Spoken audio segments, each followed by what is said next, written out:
General Michael Hayden remains with us to continue the conversation as he's joining us on phone, via telephone from California. Mike, the impact of the release of this report, we talked about some domestic concerns, but what might this mean for some of our allies overseas? JD, we do a lot of things with friends, and let's be very candid. A lot of these things are edgy. They're not illegal, but they have a pretty high political risk quotient attached to them. And so when you get into a relationship with a partner and you ask them to do something on your behalf or to cooperate with you, you're giving them a really powerful commitment of your discretion. And now this report is going to come out, and although not going to name the countries that may have been involved with us in this program, there are those people who think they know what countries were involved that will then use the data in this report. You and I have already discussed that it's not accurate, but they will treat it as accurate, treat it as the historical record, and cause great problems for countries who are friends of the United States. And JD, we suggested earlier, but this is important.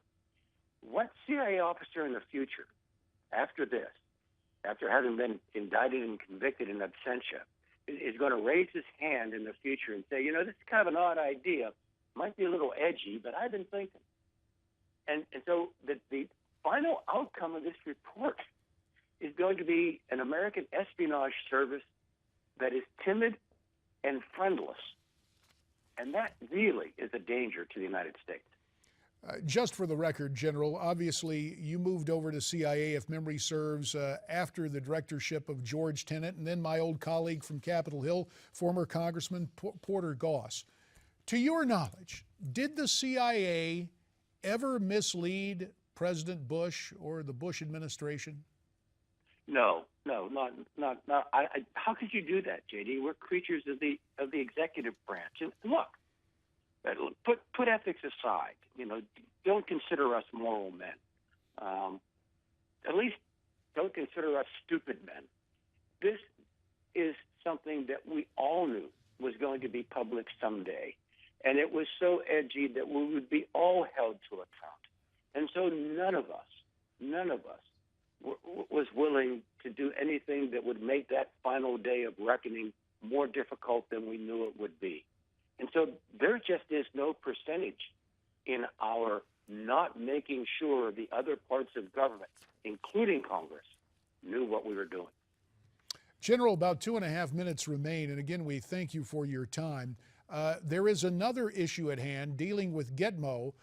Yesterday, another of my former colleagues, the outgoing chairman of the House Intelligence Committee, Mike Rogers of Michigan, was on one of the Sunday programs talking about 6 Gitmo prisoners being sent to Uruguay. Let's listen to what Mike Rogers had to say, then I'd like to get your reaction.